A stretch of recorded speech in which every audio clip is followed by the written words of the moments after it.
Estamos aqui em mais uma quarta-feira com o projeto Live Gestão de Segurança e Saúde do Trabalho de A a Z.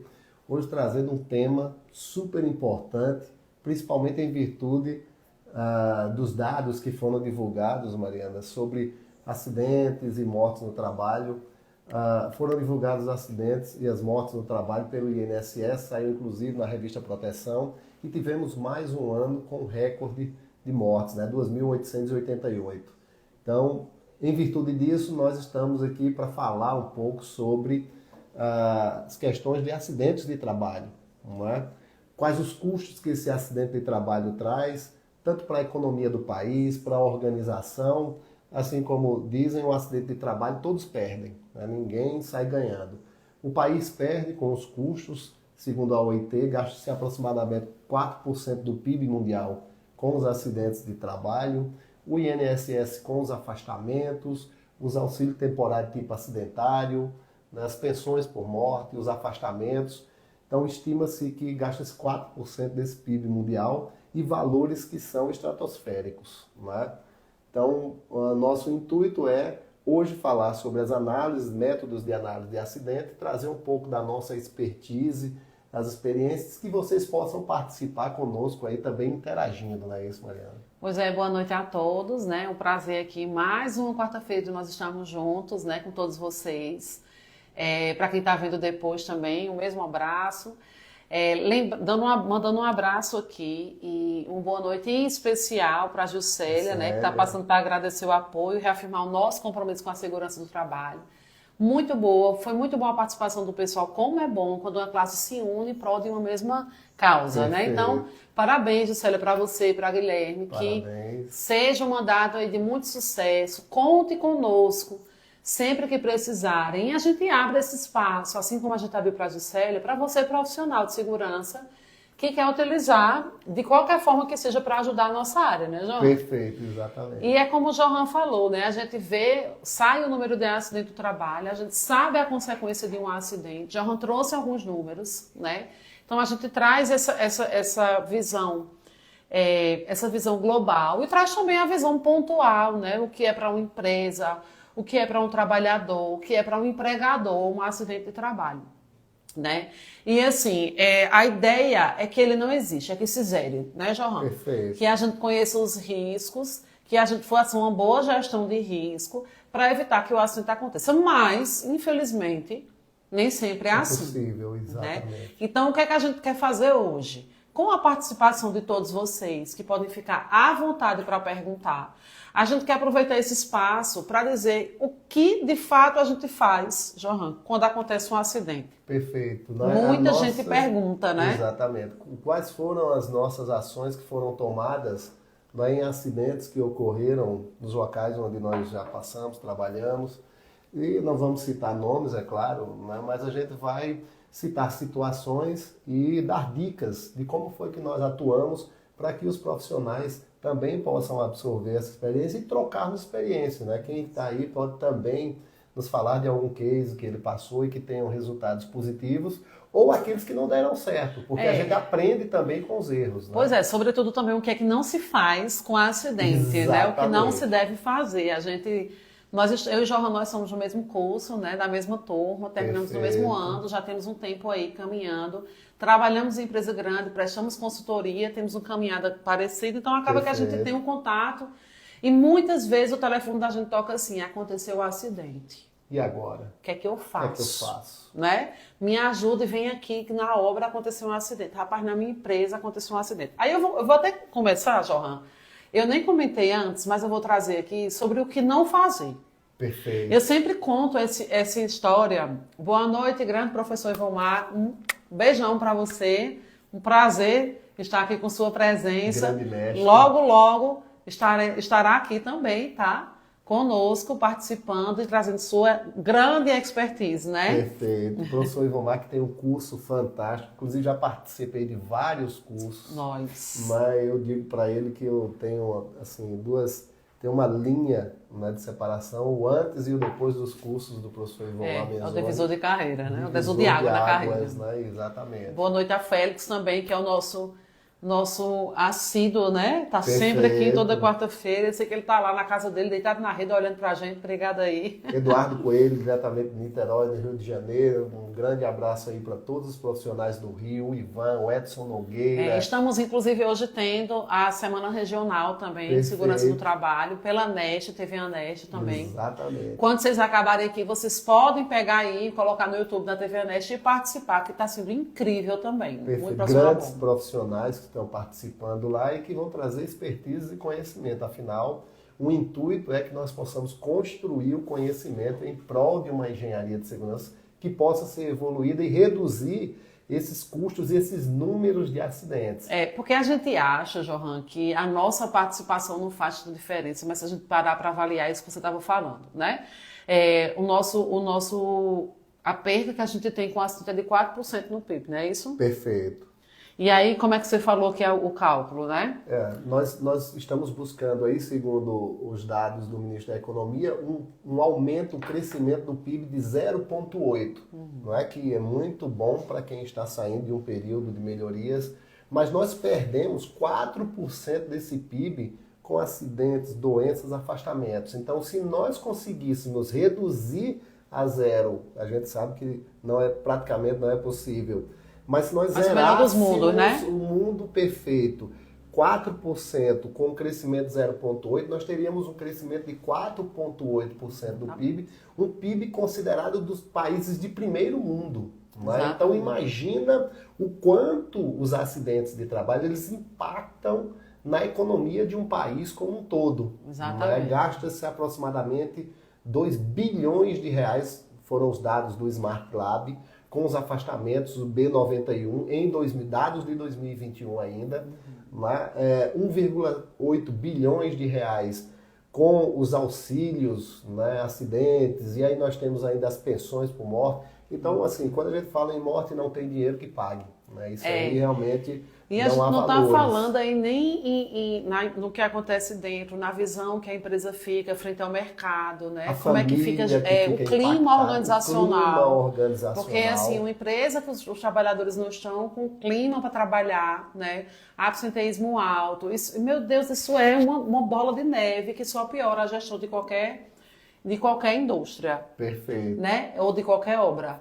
E aí, como eu estava falando, eu sempre trago esse exemplo de um aluno que há muitos anos falou essa história em um curso de um MBA que eu estava dando a disciplina de segurança do trabalho. Ela dizia, Johan, que ela trabalhava nos recursos humanos de uma fábrica de biscoito no interior. E essa fábrica tinha um mezanino e do mezanino você conseguia enxergar a produção. E ela disse que tinha uma máquina que tinha os rolos que passava a massa. Era como uma calandra, né? Perfeito. E o irmão dela trabalhava na produção. E quando ele foi empurrar a massa, a mão dele foi junto. Então, abriu a capa da mão do irmão. O pessoal, na hora, se preocupou em não preocupar a irmã que estava trabalhando no administrativo do mezanino. Então, eles ficaram com o menino assim, ó. Vai pra lá. Não, vem pra cá. Não, fica aqui. Não, esconda aqui. Aí ela viu, porque sempre tem aquele movimento, né? Aquele ribuliço, como a gente diz na Paraíba. E diante de todo esse movimento, ela disse o que está acontecendo. Quando ela entendeu o que estava acontecendo, ela ligou para o SAMU veio e conseguiu ainda salvar a mão do irmão. Perfeito. Mas veja, a gente começa trazendo aqui o que não fazer na hora de um acidente. O acidente ele acontece como um incêndio. O pânico é o nosso maior inimigo. Perfeito. Então, assim, inclusive é bom se colocar esse plano de emergência. Como agir diante de um acidente, né? Eu ia falar exatamente. A gente sabe que a NR1 traz a obrigatoriedade da investigação dos acidentes, né? E o plano de emergência, ele deve contemplar não só, eu acho que foi você até que comentou um dia desses, que encontrou um plano de emergência que só falava de incêndio. Sim. Mas existem outras situações de acidentes, inundações, né, que devem ser contempladas também nesse plano de emergência. E eu coloquei Johan, no meu plano de emergência não tinha o que fazer no acidente, até que a gente teve um acidente em uma empresa que eu estava. E o que aconteceu? O funcionário prendeu a mão na máquina, e uma máquina assim, que era bem robusta, então quem via de fora achava que ele tinha perdido a mão. Os colegas, porque a gente tem que lembrar o seguinte, quem está trabalhando todos os dias é uma nova família que se forma. Perfeito. Os colegas se desesperaram de maneira tal que eles foram para cima, não permitiram que a brigada chegasse, e eles saíam chorando, e as meninas desmaiando, e todo mundo preocupado. Aí você chegava no ambiente, primeiro você ia cuidar de uma que estava desmaiada, acalmar a outra, até chegar no acidentado. Quando você chega no acidentado que entende, a brigada não conseguia chegar, o pessoal da manutenção não conseguia soltar, corre para afastar o pessoal, corre para chegar a maca. Aí, a partir desse exemplo, nós salvamos a mão dele, graças a Deus tiramos, deu tudo bem. Mas, a partir desse exemplo, a gente colocou no plano de emergência. Como, e treinou toda a empresa, como agir diante de um acidente. Então, a partir de hoje, aconteceu um acidente, se afaste. Isola-se a área, o líder do setor, imediatamente, o líder imediato da pessoa, do local, isola, afasta todo mundo. Só quem entra é a brigada e o SESMIT. A técnica de segurança do trabalho e a técnica, ou engenheiro de segurança, para quê? Né? Para que a partir daí, haja direitinho, resolva tudo, acabou, eu vou até o setor e faço um DDS explicando o que aconteceu, como o funcionário está, se ele vai voltar imediatamente ou não ao trabalho. Acalma todo mundo e aí todo mundo consegue trabalhar. Então, desse dia em diante, nunca mais eu tive um problema com o durante o acidente, né? Claro que a gente não quer que tenha, mas eu entendo como é que eu de fato devo agir. Então, a gente começa essa conversa de hoje dizendo como não fazer. Perfeito, exatamente. Essas ações são importantes porque quando tem um acidente é normal acontecer o tumulto. Isso é o normal. O anormal é as pessoas ficarem tranquilas. É claro que não vão ficar. Né? Até um efeito psicológico. Né? Tem alguém que se acidentou, tem o corre-corre para poder atender. Então, nos cursos de primeiro socorro, as primeiras coisas que devemos fazer é, primeiro, atender a quem está acidentado, evitar que outras pessoas se exponham ao acidente, ao risco, exatamente. E se você tem um plano de emergência bem estabelecido, você vai criar procedimentos, uma rotina, né? Rotinas que exatamente vão ajudar a atuar de forma mais eficaz e eficiente nesses acidentes. Afinal, o tempo é vida. Atuar em acidentes. Porque você pode, se você for rápido e a pessoa perder o dedo, você pode levar dentro do gelo para o hospital, pode recuperar. Perfeito. Né? Pode recuperar um membro, pode salvar uma vida, pode salvar de uma hemorragia, de um ataque cardíaco, respiratório. Então, esse primeiro momento, de fato, é necessário demais que o tempo seja utilizado a favor da pessoa que acidentou. Perfeito, exatamente. E a forma que você vai atuar, e aí os treinamentos de primeiros socorros, de APH, né? As empresas que já têm um SESMIT formado ali com técnicos de enfermagem do trabalho, com médicos, eles auxiliam muito bem para treinar outras pessoas da brigada que podem atuar também nesse atendimento, porque primeiros socorros são todas aquelas ações que você pode fazer, inclusive você isolar a área é primeiro socorro. Eu aprendi isso com uma especialista de APH. Então, fazer uma ligação, isolar a área,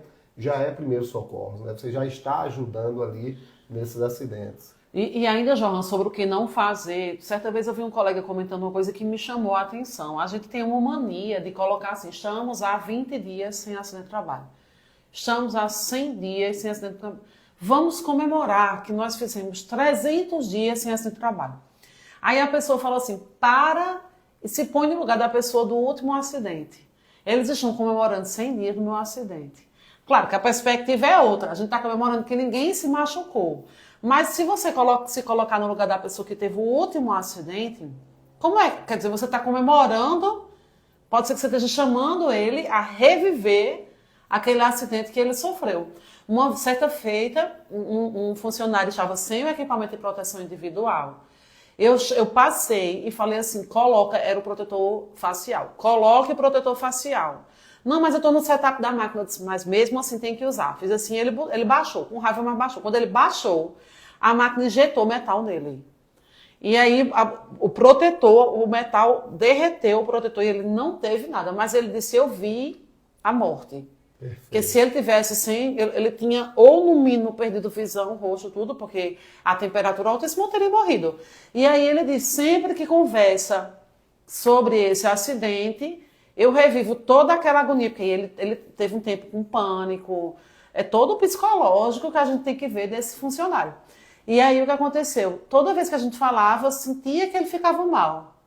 Então a gente começou a não mais estar falando sobre isso, sabe?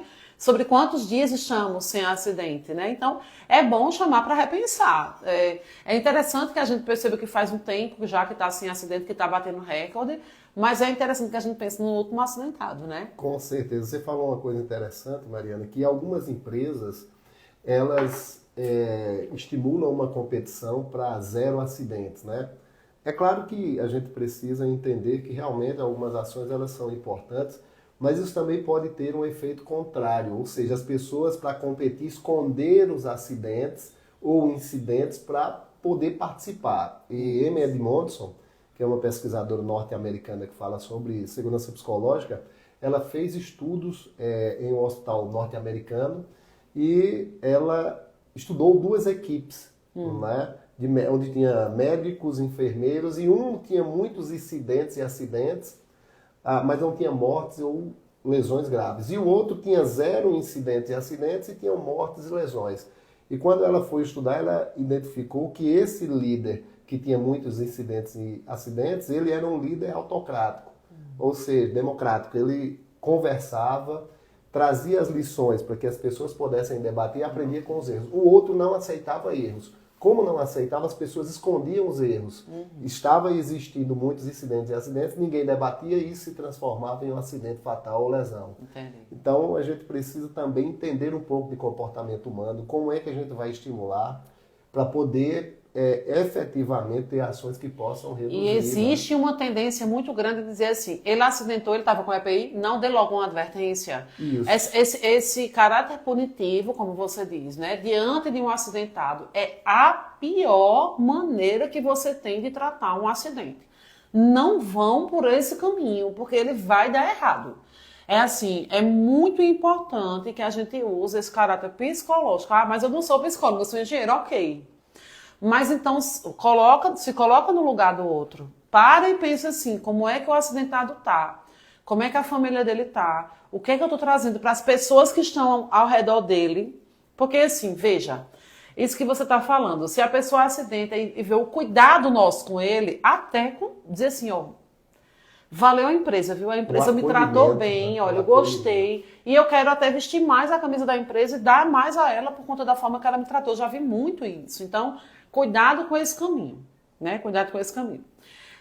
Pensando assim, Johan, a gente entende que, de uma forma macro, tudo isso que a gente está conversando, a gente está trazendo a gestão de segurança do trabalho à mesa. Perfeitamente. Né? Perfeitamente. E aí, com base nisso, a gente trouxe hoje, a gente falou que agora em cada live a gente vai trazer livros, nós trouxemos 2 livros, certo? Que são incríveis, tá? Esse aqui é o Aprenda com os Acidentes, de Reginaldo Pereira Lapa. E ele traz na capa dele o iceberg, né? Porque a gente, de fato, só vê a ponta. E tudo isso que tem por trás, né, do acidente, desses números que a gente não consegue zerar, o que é que, de fato, a gente precisa trabalhar, ele aborda de uma forma maravilhosa. Então, é uma leitura que a gente indica, não é, Johan? Perfeito. Fala aí do outro livro, Johan. Um livro muito bom também, e lembrando que aqui nós estamos fazendo merchan, mas não estamos recebendo nada por isso. São livros que a gente lê e traz porque a gente gostou e ajudou, né? É um livro de 3 autores, né? Maria Cecília, Delberto e Michel, Árvore de Causas, né?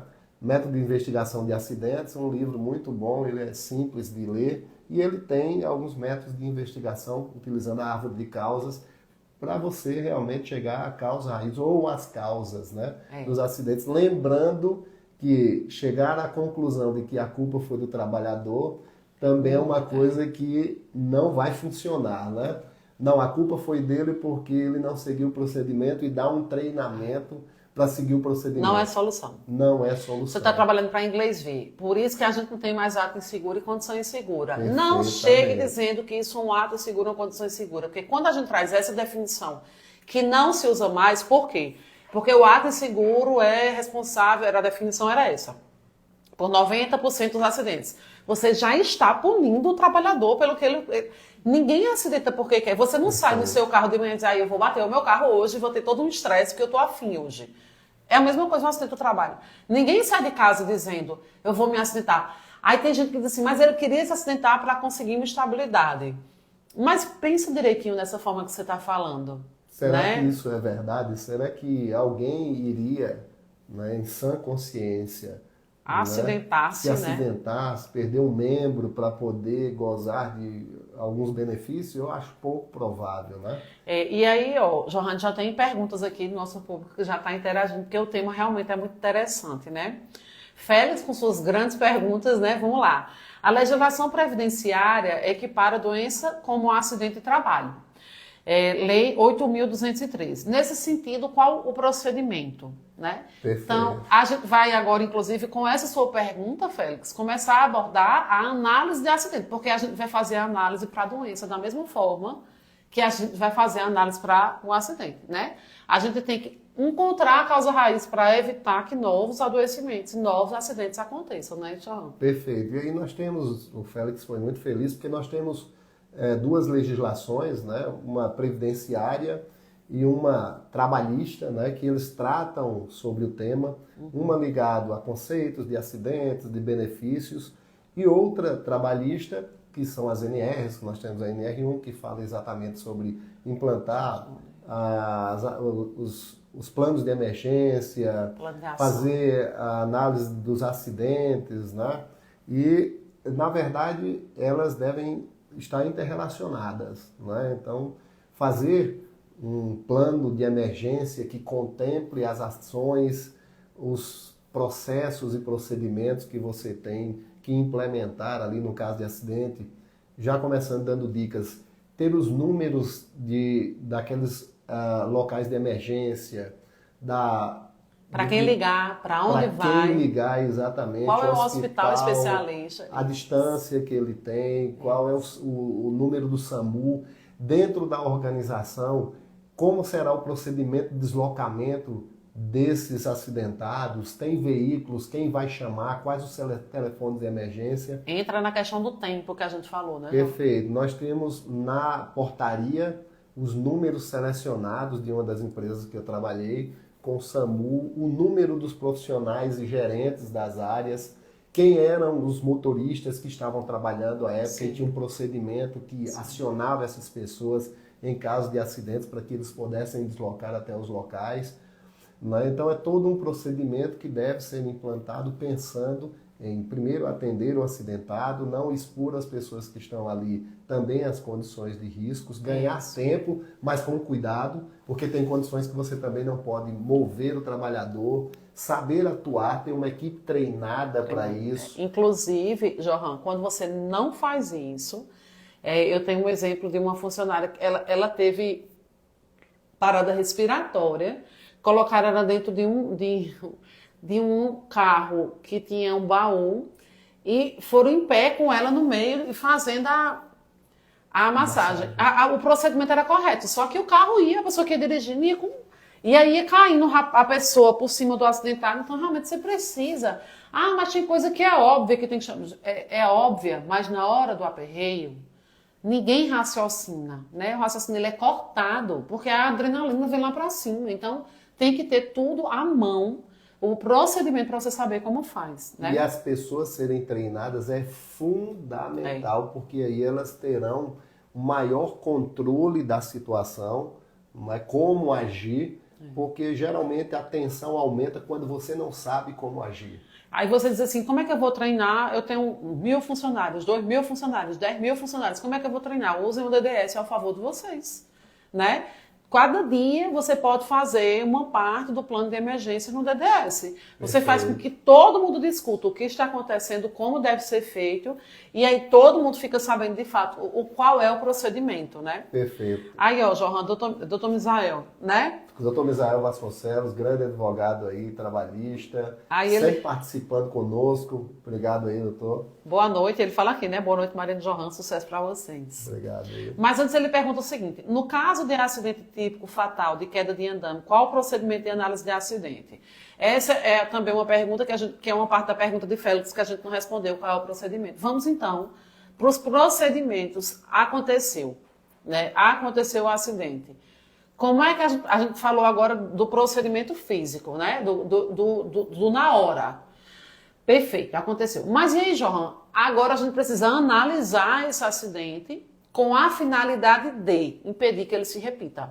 Perfeito. Né? Tratar um acidente é achar a verdadeira causa raiz dela, tratá-la, que dessa forma e só dessa forma você vai conseguir fazer com que ela se repita.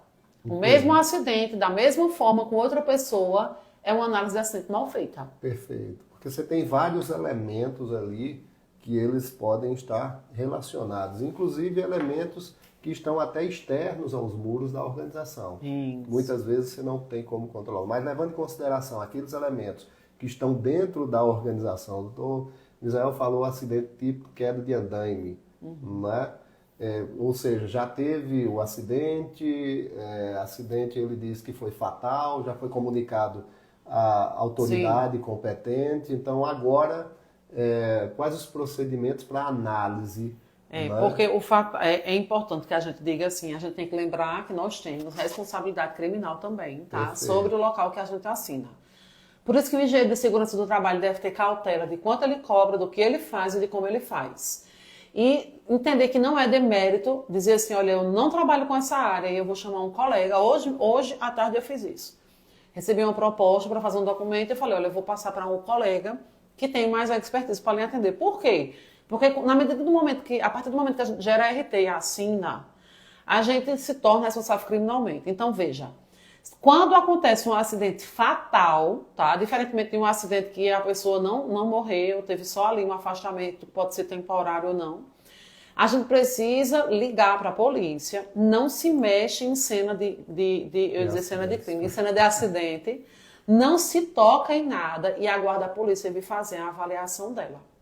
Depois que essa polícia faz a análise, aí é que a gente vai entrar com a parte documental, que vai mostrar, por exemplo, na época da Copa do Mundo, eu trabalhava em Brasília à época, e eu estava na casa de uma pessoa que fornecia os extintores para o pessoal de uma das obras dos estádios. E ele disse, o rapaz tirou o cinto, não colocou, né, não clipou lá, e caiu ele foi furado tinha um monte de estaca assim, né, que ele estava construindo. Enfim, quando a polícia chegou, avaliou a situação e tudo mais, eles conseguiram comprovar que ele tinha feito o curso de treinamento em altura, existia DDS sobre isso, existia treinamento interno, ele fazia os exames antes de subir. Então, eles comprovaram que tudo acontecia da forma correta. Aí, a empresa, não estou dizendo que a gente tem que procurar um culpado para a morte. Mas o que a gente está dizendo é o seguinte, a gente mostra que a empresa estava se preocupando com a saúde do trabalhador. Né? Quando a gente mostra isso, é sempre a favor dos dois. Porque, inclusive, a família do acidentado diz assim, realmente era de ser o dia dele. Né? Não foi porque alguém aconteceu. Então, veja, no momento de uma morte, a gente precisa, de fato, ligar para a polícia e não mexer com nada. Perfeito. Essa é uma situação. Se foi fatal, não tem jeito. Né? Tem claro, jeito. Se o acidente ocorreu e a vítima ainda está com vida, então fazer o atendimento deslocamento e...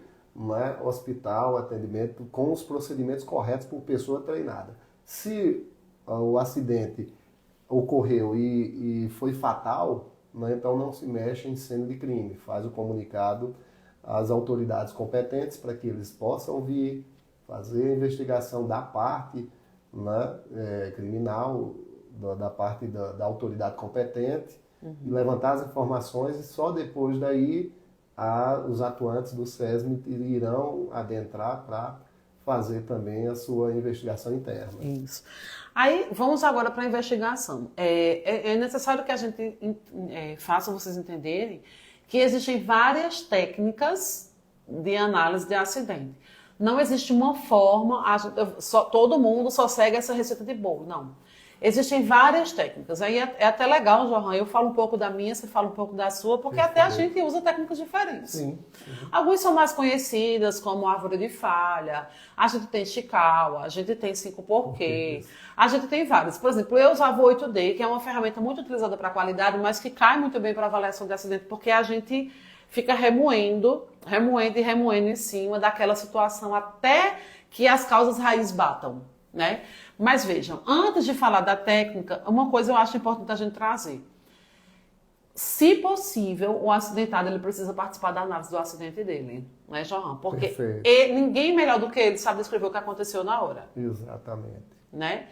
Outro ponto, uma equipe multidisciplinar. Né? A gente vai com a visão da gente de segurança do trabalho, mas é interessante que você pegue quanto mais pessoas de áreas diferentes. Então, pega o diretor, pega o gerente, pega uma pessoa da engenharia, pega uma pessoa do chão de fábrica, um líder, pega um eletricista, pega um manutentor, faz uma mesa de cabeças diferentes para que pessoas de visões diferentes avaliem aquilo. Porque você está montando um quebra-cabeça. Então, quanto mais visão a gente tiver, mais próximo de ser autêntico a essa causa raiz a gente chega.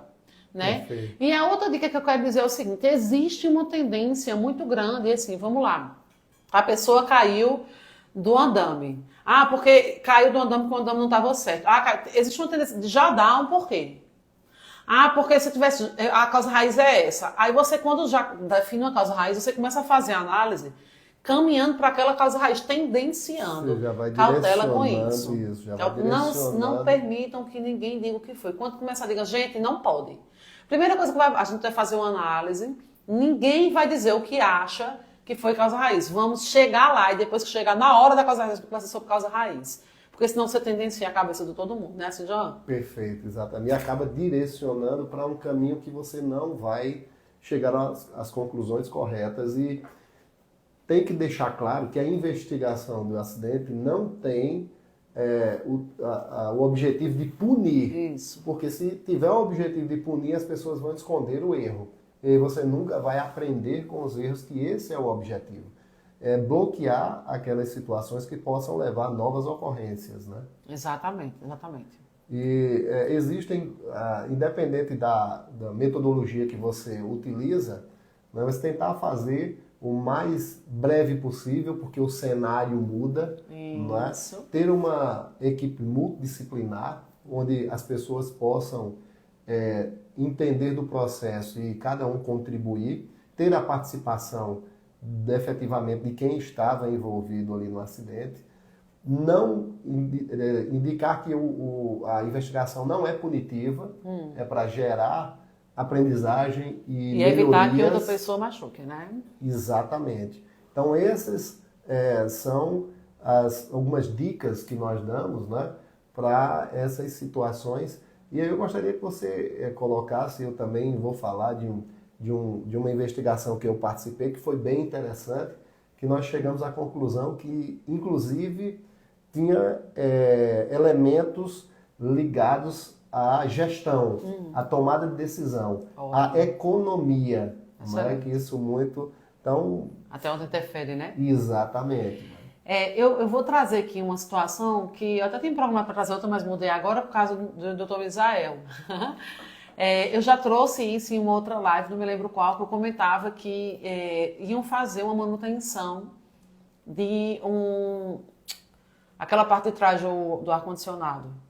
Condensador. Né? Na verdade, era a base do condensador. E aí, limpar o condensador. E aí, quando eu vi a pessoa subiu, botou uma escada e foi subir. Era bem alto, né? Só que eu estava tendo uma reunião perto, eu levantei e fui lá e falei assim, você fez liberação de trabalho em altura? Cadê o seu cinto? Não, eu não tenho não, isso não. Então, desça. Não vou descer. Desce. Mas chama outra pessoa da sua empresa que tenha o curso de trabalho em altura. Não pode ser assim, era um terceirizado. Para resumir a história, por fim, depois de vários tentar, eu descobri que ninguém na empresa terceirizada tinha o curso em altura, o curso de trabalho em altura. Então, eu proibi da empresa subir. Aí lá veio o manutentor bravo. Mas a gente só tem essa empresa na cidade, quem faz esse trabalho é então arruma outra pessoa, porque essa não vai subir, vai ficar com o ar-condicionado sem quebrado. Por fim da história, decidiram colocar uma pessoa da própria manutenção da empresa para fazer o trabalho. Então, o que ele fez? Lembrando que a primeira situação que eu falei, o cara estava no escada e subiu. O rapaz da empresa montou o andame, organizou a linha de vida, colocou o cinto, fez a liberação, fez os exames e foi fazer a liberação do trabalho no SESMIT. No SESMIT, o pessoal estava ocupado, falou assim, vai lá, pode ir, tá liberado. E ele foi. Não isolou, não organizou, não se observou nada, mas ele, como é treinado, enfim, subiu. Quando ele subiu, estava ventando no dia e ele levou uma chapa, porque ele ia colocar essa chapa embaixo do condensador, que era a base. Quando ele chegou lá em cima, a chapa, o vento deu, a chapa voou e cortou a testa toda dele. Ele caiu, mas o cinto segurou, a linha de vida estava ok. Que sorte que o SESMIT não foi, mas que ele fez o procedimento correto, né? Então, ponto 1, a importância da gente deixar o pessoal bem treinado. Não é qualquer treinamento que se compra. E aí a gente foi fazer, esperou, aí levei ele para o hospital, ele levou alguns pontos. Eu mesma fiz questão de ficar próximo dele. Era um profissional muito bom, que dava muito assim pela empresa, que sempre que a gente precisava dele, ele estava ali, então fiz questão de ir. E aí, quando a gente voltou, no outro dia, passando 2 dias, ele conseguiu voltar para fazer a análise. Na análise estávamos todos, e começou essa tendência assim, porque não estava isolado, porque não sei o que, não sei o que, porque não fez isso, não fez isso. Nós aplicávamos a técnica 8D. Como é que é a técnica 8D? Você começa com os 5 porquê. Não, primeiro com a descrição do que aconteceu. Então, o funcionário quem vai dizer? Eu peguei um andame, coloquei, aí ele vai dizendo passo a passo, e a gente vai anotando o passo a passo. Depois que eu anotei o passo a passo, eu vou passar por 5 porquê, né? O que aconteceu? Caiu do andame. Por quê? Porque o vento deu e bateu na chapa. A culpa é do vento? Não. Por que que a chapa bateu? Porque subiu com material avulso. Por que subiu com material avulso? Então a gente foi fazendo os 5 porquê. Acabou os 5 porquê, a gente vai para o Chikawa. Coloca lá na ponta da espinha do peixe, na cabeça do peixe, caiu do andame. E aí você vai avaliar o método, o material, o meio ambiente, se avaliou tudo. Depois disso, tem uma técnica que diz assim, é e não é. Então, caiu do material. Aí ele vai dizendo assim, essa causa é meio ambiente, é ou não é? Você só vai responder é ou não é. Então você já vai ligando uma coisa com a outra.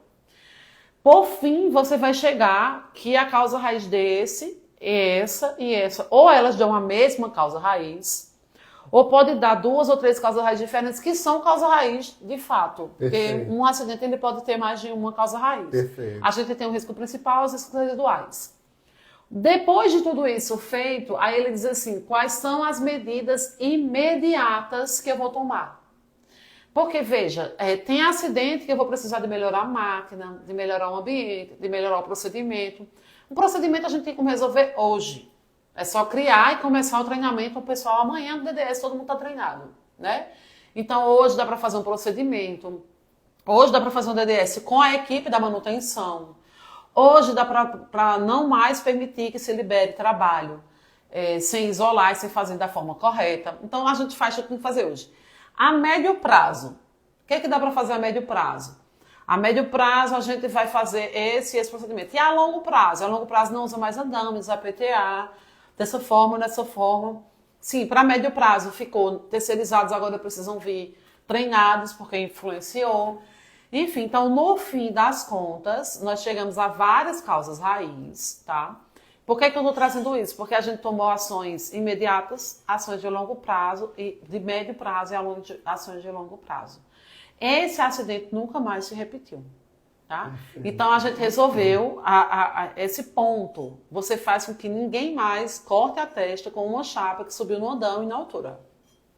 Pode acidentar de outra coisa, mas isso aí não. Claro, quando você vai discutindo esse acidente, esmiuçando ele nessas técnicas, você vai encontrando outras causas que podem te ajudar a tomar decisões que também peçam outros tipos de acidentes parecidos, né? E aí eu trago também uma outra empresa que aconteceu um acidente, avaliaram, fizeram a análise, encontraram a causa raiz, mas depois eu resolvo. Qual é a causa raiz? É essa. A ação é de longo prazo, de médio prazo, porque tem que mexer, intervir na máquina, mas a máquina está produzindo. Depois a gente faz. Então, numa semana a pessoa acidentou e na outra semana a pessoa se acidentou do mesmo jeito. Então, assim, o que a gente está falando é ciência. A gente precisa agir rápido, porque se a gente não agir, o acidente ele vai se repetir. Por quê? Ele achou os buraquinhos do queijo suíço. Né? Ele conseguiu, e se ele achou, ele vai continuar ali até pegar quem passar. Né? Então, assim, esse é um caso que eu gosto de trazer, porque traz a técnica, que é a 8D. Se alguém tiver interesse, quiser me perguntar depois, eu fico à vontade que eu posso mostrar. Traz o que deve fazer, e eu trago outro exemplo de quando você não faz o que acontece. Né? Então, assim, é muito importante que o funcionário se sinta à vontade, né, na análise. Então, a primeira coisa que eu sempre digo é isso: olha, a gente vai fazer uma análise do seu acidente. Não foi culpa sua. Não fique preocupado de dizer assim, eu deixei de fazer isso, porque a ideia é de que seu colega ou a pessoa que vai desenvolver a mesma atividade sua não se machuque. Então, assim, você não vai ser punido e ninguém nem precisa saber, vai ficar só nessa mesa aqui o que você vai falar. Porque às vezes ele vai dizer assim, eu esqueci de fazer isso, ou eu não vim no certo, eu cometi algum ato falho, fiz alguma coisa que eu deveria ter feito, fica com medo de ser punido, né? Então, a gente já deixa ele à vontade para falar. Então, deixa o pessoal à vontade para falar, usa uma equipe disciplinar, segue direitinho a técnica e, sobretudo, achou a análise, a causa raiz, age nela. Porque se não agir, nada é feito. Perfeito, né, exatamente. Nada é feito. Se você coloca um prazo muito longo, se você não corrige de imediato, essas condições elas podem se repetir. Né? Muito interessante mesmo. Dr. Misael está dizendo aqui, a legislação vigente obriga os treinamentos NR35 e 18 trabalhadores que fazem uso de andaime. Sim, com certeza, Dr. Misael. Não só de andaimes, mas para qualquer trabalho em altura. Né? Então você tem os treinamentos específicos, iniciais e periódicos, nós temos o conteúdo programático para o trabalho em altura, nós temos a parte teórica, a parte prática. O tempo que vence, o tempo, né, exatamente, para se fazer. Os exames que são obrigatórios, então eu tenho que fazer eletroencefalograma, porque se eu tiver algum problema, né, tipo, tem pessoas que têm algum problema psicológico, neurológico, né, que ele pode ter um mal súbito e cair, epilepsia, faz eletrocardiograma, se tiver um problema cardíaco, faz glicemia, porque também pode ter uma baixa. Então, esses exames, e lembrando que para trabalhar em altura, a autorização tem que estar anunciada lá no ASO dele, dizendo que ele está apto para trabalhar em altura. Também tem NR18 que fala sobre treinamentos de montagem de andaimes, próprio NR35, quais são os equipamentos, ancoragem. Então, tudo isso tem que estar bem relacionado, as permissões de trabalho, né? Então, tudo isso tem que estar bem estabelecido para que o trabalho possa ocorrer dentro de um procedimento padrão, levando em consideração a análise de risco, ou seja, um conjunto de fatores. Inclusive, vai te respaldar para fazer a avaliação do acidente, né? Tem tudo isso, fez tudo isso, acusou alguma coisa no exame. O que falhou, né? Exatamente. Esses elementos são bem importantes. João, eu queria só dar uma pausazinha para dar um abraço aqui para a Roberta Menezes, de Pernambuco, que está sempre presente. Roberta, um engenheiro de segurança, uma profissional, uma pessoa atuante, uma política maravilhosa, ela é incansável, a luta dela é muito bonita, a história dela é muito bonita. Roberta, um grande abraço para você, admiro você demais. E muito obrigada pela sua audiência. Ter gente como você aqui dá força a gente, Com né, certeza, nos motiva. Um abraço a Pernambuco toda. Exatamente, temos grande audiência lá em Pernambuco, Rio Grande do Norte também, Benevenuto e os companheiros lá também do Rio Grande do Norte, Rio de Janeiro, ou seja, o Brasil inteiro, está sempre agradecendo as pessoas que participam aqui. E, Maria, eu gostaria até de falar sobre uma das investigações de acidente que eu tive, que foi uma das mais difíceis, porque envolvia um PCD auditivo, né, e eu tive que chamar um intérprete de Libras para poder entender o acidente, e foi bem interessante, né? A máquina era uma máquina gigante que tinha uma esteira, e ele colocou a mão para puxar a esteira, ela tinha acionamento automático, e ele puxou na mão. E a esteira era uma esteira de borracha, acabou queimando a mão dele, né? E nós fomos identificar. Quando chegamos, o gerente já disse, olha, não, a culpa é dele porque não pode colocar a mão na esteira e puxar com a mão. E aí nós fomos conversar, mas por que ele puxou com a mão? E nós identificamos que o processo dizia que a cada 4 horas fazia a retirada do material que era produzido nessa máquina. Só que o que aconteceu? O pessoal não estava fazendo a cada 4 horas porque mudaram o orçamento. Cortaram uma das pessoas que participava do turno e ficou uma única pessoa fazendo a cada 8 horas. Então juntou muito material, ele acionava a máquina no manual, ela não conseguia o automático puxar a esteira, e o que foi que ele fez para entregar o serviço? Eu tenho que entregar, eu tenho que arriar a máquina, puxar na mão. Então, quando nós investigamos, nós entendemos que o corte de orçamento que foi feito durante o ano interviu na retirada de um dos trabalhadores do processo, que acabou fazendo com que a retirada a cada 4 horas fosse passada para 8, acumulando o excesso de material na máquina, fazendo com que o acionamento automático não funcionasse e o trabalhador teve que puxar. Então tiveram várias ações para tentar voltar a pessoa que trabalhava para que esse material fosse retirado a cada 4 horas. E no final voltou? Voltou, né? E aí, muitas vezes, o acidente ele tem interferência de ações da gestão, corte de custos, né? E é muito difícil você chegar a essa conclusão. Geralmente a gente vai máquina, meio ambiente e a gente não consegue chegar tão profundo. Mas foi bem interessante, foi um aprendizado muito legal, né, que nós tivemos. Demorou muito porque havia já um conceito de que o trabalhador era o culpado.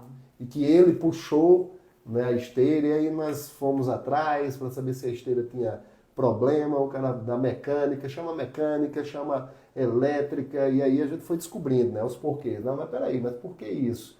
Por que aquilo? Né? E aí fomos juntando os elementos e foi algo que me deu uma expertise, uma curiosidade muito grande.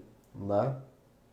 Inclusive, João, isso traz a importância que tem, que a NR1 chegou agora trazendo isso, e é fundamental o posicionamento da autogestão frente à segurança do trabalho. Né? Na verdade, o que vai determinar se aquela empresa, se aquela obra, se aquele local ele está tendo um ambiente seguro, é de fato o posicionamento de quem está à frente dele. Né? Eu lembro que uma vez eu tive um acidente do trabalho. A funcionária tinha uma máquina que tinha uma matriz, e essa matriz ela tinha temperatura, força e temperatura. E no setup, na troca, ela prendeu a mão, mas a máquina estava protegida. Ela queimou a mão dela para mudar a mão, a máquina estava protegida, então não era para ela queimar. E eu lembro que o meu computador estava quebrado. Isso foi muito no início da minha carreira. Meu computador estava quebrado, aí eu disse assim, não, nem vou fazer análise disso agora, porque meu computador está quebrado, olha só a cabeça. Aí, quando aconteceu o acidente, o CEO da empresa pegou um avião e veio para Campina Grande. E quando ele chegou, no mesmo dia, ele me chamou e falou assim, cadê a análise desse acidente? Eu disse, meu computador, ele disse, pegue um lápis e um papel e faça agora. Exato. E ele participou com a gente da análise do acidente. Que legal. E no fim, a gente descobriu que o que aconteceu foi o seguinte, aquela coisa assim, tá ok, bota pra rodar, e ela teve a dúvida se botou. Sabe aquela coisa que você faz assim, bota o copo e faz, será que eu botei mesmo? E volta pra botar a mão. Então nessa volta foi que ela acabou prendendo a mão. Mas depois desse dia, nunca mais aconteceu um acidente ou um incidente em que todo mundo não se envolvesse para avaliar o porquê e tomar uma ação. Por quê? Veja, se alguém de lá de cima parou tudo que estava fazendo e veio fazer análise, por que é que você não pode? Exatamente. O posicionamento é esse, entendeu? Agora veja, de forma contrária também acontece, né? Teve um acidente, ó, dá aí vai por esse cara que era para ele estar de luva, nem com luva ele tava, que o povo olha logo para aí. Tava com luva não, tá, nem com luva tava. Bota logo aí a canetada para cima, tá resolvido o acidente. Pronto, acabou-se. Perfeito. Um outro posicionamento que é muito errado. Acidentou, mas chama o acidentado e você pode desenvolver outra atividade? Posso, então não precisa reportar o acidente, não. Não teve afastamento, porque ele vai desenvolver outra atividade. Ele machucou essa mão, mas ele pode desenvolver só a atividade de colocar esse livro aqui com essa. Então bota ele para fazer lá no administrativo, botar o livro aqui com a outra mão.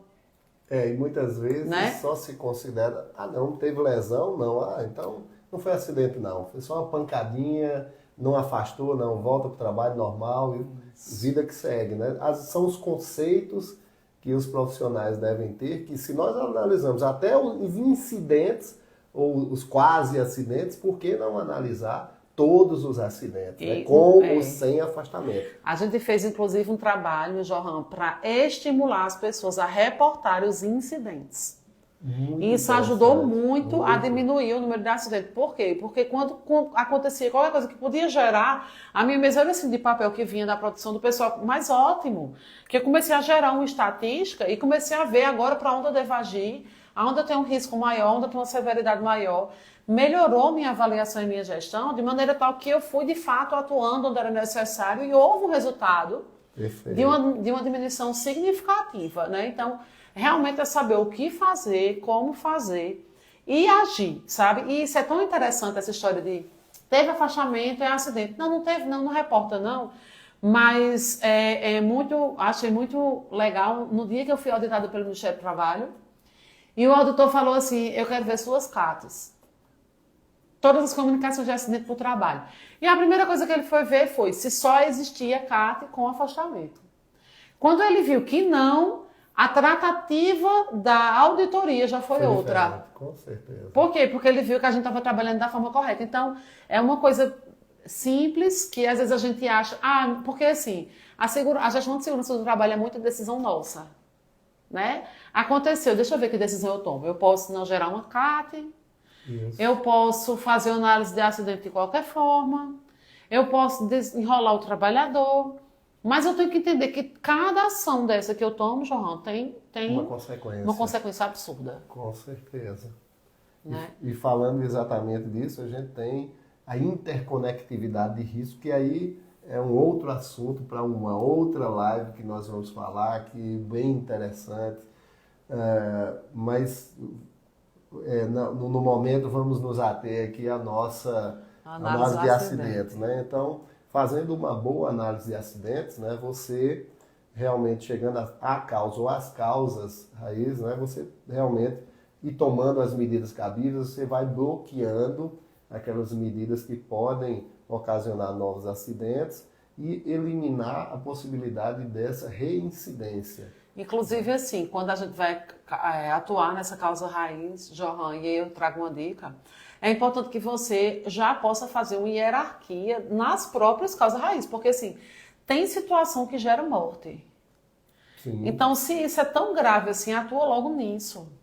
Né? Risco grave iminente, ele tem que ser tratado de imediato. Quando chega um auditor no local que eu trabalho, se ele encontra um risco grave iminente, o que é que ele faz? Ele te audita na hora, para e resolve. Meu posicionamento, aí eu falo meu enquanto engenheiro, meu enquanto médico, meu enquanto técnico de segurança, meu enquanto profissional prevencionista encontrar e se parar. Então, se houve um acidente e a pessoa poderia ter morrido, existia a possibilidade dela ter morrido, para tudo. A gente vai parar e só vai... Aí não tem mais essa história de ação imediata, ação a médio e a longo prazo, não. Para, toma ação e só retorna. Isso pode ter, inclusive, o respaldo da CIPA. Sim, por que não a CIPA participar da análise de acidente? Perfeito. Quando a CIPA participa da análise de acidente, nessa equipe multidisciplinar que a gente colocou, até a reunião da CIPA ela fica diferente. Porque a pessoa, além de estar se sentindo participante do todo, ele vai fazer com que todo mundo entenda que eles estão discutindo um fio desencapado, enquanto aquela máquina pode matar alguém. Perfeito. Né? Claro que a gente não vai deixar de discutir o fio desencapado, porque a gente acabou de trazer à tona a análise do incidente. Né? Mas as pessoas começam a entender o que é que eles estão falando, haja vista que a CIPA é formada por pessoas que também não têm o conhecimento técnico. Né? Então, assim, uma análise de acidente, quando ela é bem feita, quando ela é bem abordada e quando ela é falada, o acidente, ele jamais deve ser abafado. Né, Johan? Com certeza. E a parte você falou uma coisa bem interessante, que eu tenho muito orgulho de dizer que nas empresas que eu trabalhei, a CIPA, ela realmente atuava. Nós tínhamos 22, em uma das grandes empresas que eu trabalhei, 22 cipeiros, e as reuniões ocorriam. Agora, os gerentes estimulavam, deixavam os trabalhadores participar, eles se estimulavam a trazer situações. Nós resolvíamos. Eu ia para reunião, você ia para reunião? Para reunião também. Participava da reunião. Então, assim, SESM e CIPA de mão dadas. Isso, e quando você tem uma CIPA que ela traz o problema e você luta para resolver, eles se motivam. Isso. Então tá todo mundo trabalhando junto ali. Então achei muito importante e acho muito importante a participação da CIPA nessas questões. E assim, também a questão da gente trazer o que aconteceu para os colegas. Eu vou trazer isso novamente. A gente fez análise de acidente, houve um acidente, a gente fez análise, a gente encontrou a causa raiz. Por que não ir no setor ou ir no local onde tem as funções daquela mesma pessoa e dizer assim, olha, aconteceu um acidente por isso, as ações tomadas foram essas, porque foram encontradas as causas raiz. E a partir de agora, ele não. Por quê? A partir de agora ele não vai mais acontecer. Eu deixo o profissional mais tranquilo. Sim. Eu deixo ele conhecedor das consequências, porque o que é que acontece? Ah, mas eu já trabalho nisso há 30 anos. Eu não já vou faço adoecer, isso. não. Eu faço isso direto. Exatamente. Desse jeito eu faço direto. Minha filha, a idade que você tem, porque o povo acha isso, eu adoro. A idade que você tem é o tempo que faz que eu desenvolva essa atividade, né? Mas, veja, aí você escuta dizendo assim que o seu pai desenvolveu uma doença ou acidentou-se e machucou, fazendo a mesma função que você, a mesma atividade que você. Como é que você para enxergar isso? O cuidado que você toma com relação a isso é um risco. Aí você trata o risco de uma forma diferente. Perfeito. E quando tem a participação de todos, isso é motivador. Isso. Você vai trazendo uma segurança, e uma confiança entre as pessoas, que é o fator mais importante dos times vencedores. Né? E aí a gente faz o seguinte, quando eu fazia análise também, a análise de incidente não necessariamente precisa ser igual à análise do acidente. Né, João? Perfeito. Eu vou pegar um incidente, vou reportá-lo e vou cruzar ele. Os meus dados têm que estar sempre todos interligados, né? Então eu percebo, a partir dos incidentes, aonde eu devo trabalhar e levar a minha gestão. O incidente, ele te ajuda para isso, né? Então, se a pessoa ia caindo quando levava os produtos de vidro para o laboratório, a forma que ela vai levar muda, perfeito, né? Aí, se a pessoa estava brincando na hora da máquina, na hora do almoço pulou por cima da máquina e ia se cortando, a partir de agora vai ser proibido de caminhar por aqui. Se era uma brincadeira, então assim, o incidente te ajuda a guiar o teu gerenciamento e a trabalhar com a conscientização do trabalhador. Perfeito. Que aí sim é onde você ataca diretamente para evitar o acidente, né? Exatamente. O objetivo é você ter elementos para você ir bloqueando ali e criando um ambiente saudável e seguro. Esse é o nosso objetivo. Mas nós estamos chegando ao finalzinho, né? De mais uma live. Queria agradecer muito a todos que participaram aí do Brasil inteiro, que estão sempre conosco aí nas nossas lives, divulgando, participando. Lembrando que as lives ficam gravadas, né, na Rua João Barbosa 1010. Cliquem aí no coraçãozinho do Instagram, entender que tem, né, mais aceitações para ir multiplicando as divulgações, para ter mais engajamento. Sugiram também temas. Sim. Né? Podem sugerir temas aqui, se indicar profissionais que nós vamos convidá-los para poder participar. E agradecemos sempre. Lembrando que no meu Instagram algumas estão, outras não. Quando a gente traz para o espaço físico eu acabo colocando, mas quando eu tenho um convidado não fica interessante. E brevemente nós estaremos também com o canal do YouTube para passar essas lives a pedido de algumas das pessoas que assistem nossas lives. Então, um grande abraço e até a próxima quarta-feira. E se tiver dúvida, se tiver qualquer questionamento, contem conosco. Perfeito. Um abraço para vocês. Até a próxima, gente. E estaremos juntos na próxima quarta-feira.